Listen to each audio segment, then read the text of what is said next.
You're in the car, alone, red light, and something small sets it off. A song, a memory, nothing really. Your throat tightens. Your vision blurs. And then you're crying, gripping the steering wheel, not entirely sure why. Here's the strange part. A few minutes later, you feel lighter. Not fixed, not different, just lighter, like something drained out of you. This video is about why crying does that. Why a body producing salt water out of its eyes can change your mood more reliably than almost anything else you do on purpose. And the answer isn't really about sadness at all. It's about what your body does the moment it decides you're safe enough to stop holding everything together. Start with the obvious question. Is it even true that crying helps? For decades, psychologists weren't sure. Early surveys were messy, self-reported, unreliable, mostly asking people to recall how they felt days after an emotional event and hoping memory hadn't rewritten the story. Then, in the 1980s, biochemist William Frey ran one of the first real lab studies comparing emotional tears to reflex tears, the kind you get from cutting an onion. He found emotional tears contained higher levels of stress-related hormones, including ACTH, a chemical linked to your body's stress response. His theory: crying might be a literal excretion system, flushing stress chemicals out through your tear ducts, the same way sweating clears certain toxins. That theory got attention, and later, real pushback. Researchers pointed out that the volume of tears you produce crying is far too small, biologically, to meaningfully drain hormone levels from a bloodstream that holds liters of fluid. Whatever crying is doing, it's probably not detoxing you like a biological drain plug. But here's where it gets interesting. Because something is measurably changing in your body during and after a cry, even if it's not a hormone flush. Enter Dutch psychologist Ad Vingerhoets, who has spent over 20 years studying crying more rigorously than almost anyone alive. In a 2009 study tracking over 3,000 crying episodes across multiple countries, his team found something specific and slightly counterintuitive. People didn't consistently feel better right after crying. In fact, in the moment, most people rated their mood as unchanged or worse than before they started. The relief came later, on average 90 minutes afterward.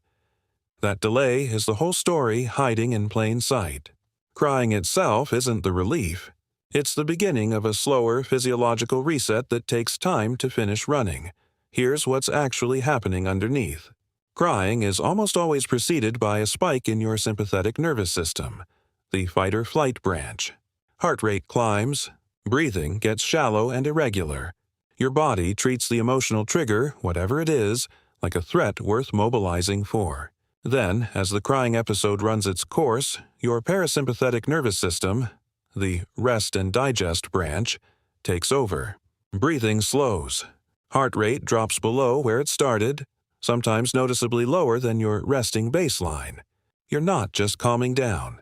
You're being pulled down, chemically, by a system that exists specifically to undo panic once the danger has passed.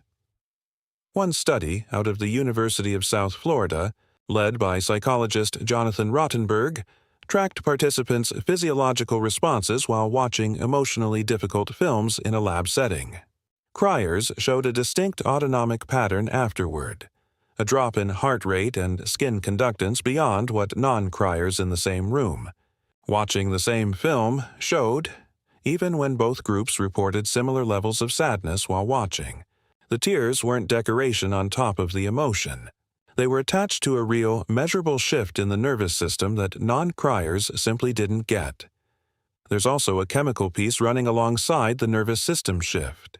Some researchers, including neuroscientist William Frey, again in later work, have proposed that crying may trigger the release of endorphins and oxytocin, the same neurochemicals involved in bonding, pain relief, and the calm that follows physical touch. The evidence here is thinner than the nervous system findings, more theory than confirmed mechanism, but it lines up with something almost everyone has felt. A good cry can leave you feeling strangely soft afterward, the way you might after a long hug. Not just after a stressful event has passed, but here's where it gets interesting. because not everyone gets that relief, and figuring out who doesn't tells you almost more than figuring out who does. Vingerhoets' research found a consistent divide, one that shows up across cultures and age groups. People who cried alone, or in front of someone who reacted with discomfort, impatience, or dismissal, were far less likely to report feeling better afterward. People who cried in the presence of someone supportive, someone who simply stayed, without trying to fix or rush or explain the moment away, reported significantly higher relief, sometimes describing it as a distinct sense of being unburdened. The tears were the same substance. The chemistry inside them was probably identical. The outcome depended almost entirely on whether another person witnessed it, and how. That detail reframes the whole video. Crying might not be a private release valve at all.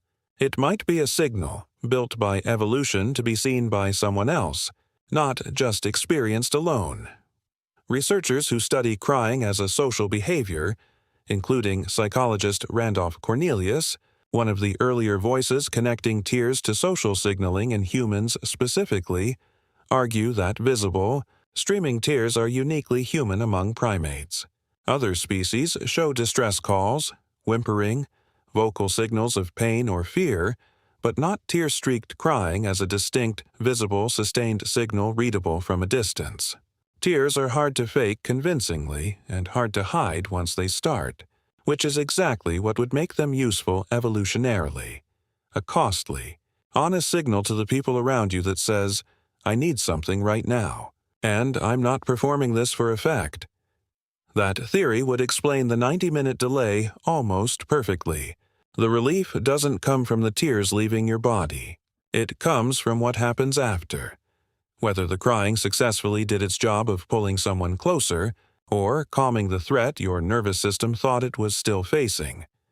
Which raises an uncomfortable question the research doesn't fully settle. If crying is partly a social signal, what happens when there's no one there to receive it? Some studies suggest solitary crying still produces the nervous system shift. The parasympathetic calm down still happens, just smaller in magnitude and slower to arrive. You still get relief, but a duller, more muted version of it compared to crying with someone present. Other researchers argue that crying alone, repeatedly, over long stretches of time, correlates with worse mood outcomes overall.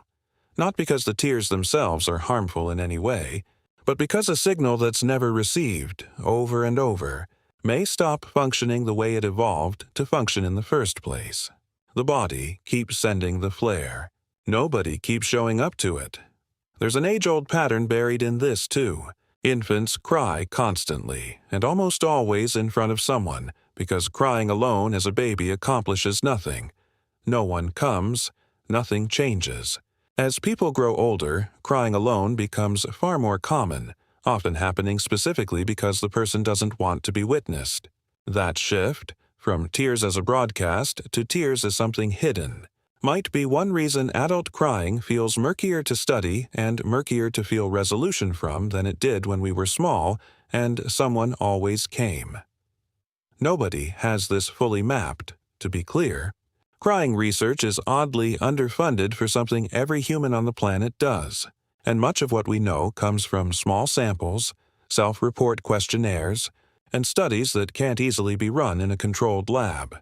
You can't ethically manufacture real grief on command and measure it precisely. So take the details here as the best current picture science has, not the final word on it. But here's where it gets interesting.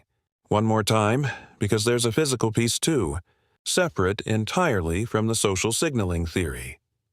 Tears themselves aren't uniform liquid. Basal tears, the kind that keep your eyes moist constantly just from blinking, have a measurably different chemical composition than emotional tears do.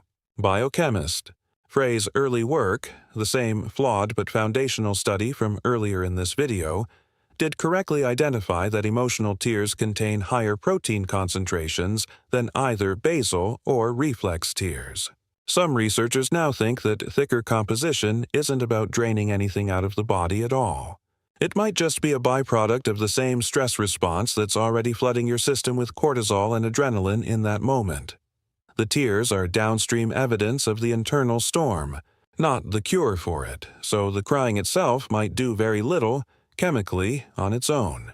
The breathing pattern that comes bundled with it, the long, shuddering exhales, the gasping inhales, might matter more than the tears themselves. Slow, extended exhalation is one of the most reliable, well-documented ways to manually trigger the parasympathetic nervous system, the exact mechanism therapists deliberately use in breathing exercises for anxiety and panic. Crying just happens to force that specific breathing pattern onto you involuntarily, whether you meant to do it or not, whether you even wanted to cry at all.